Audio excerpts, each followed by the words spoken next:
Вот это и есть скважина. Под пирамидой. Глубина 90 метров. Да. Качает природную минеральную воду.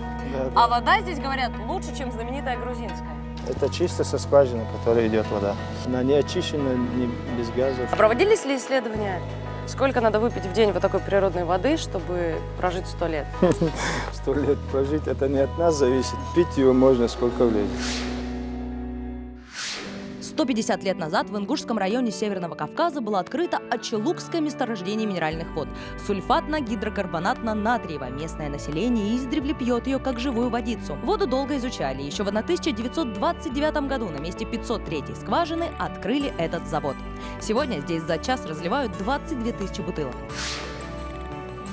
Сколько всего здесь фильтров? Вот фильтры грубой очистки.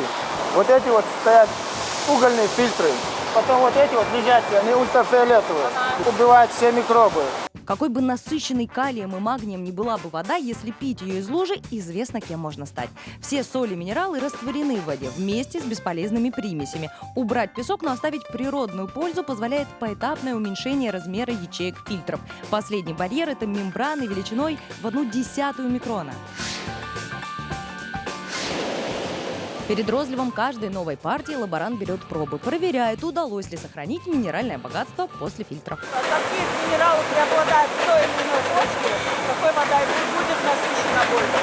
Здесь какой главный минерал, за который вы, например, любите? Натрий, карбонатные соли, хлор.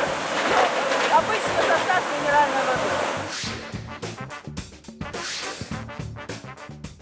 Холодная.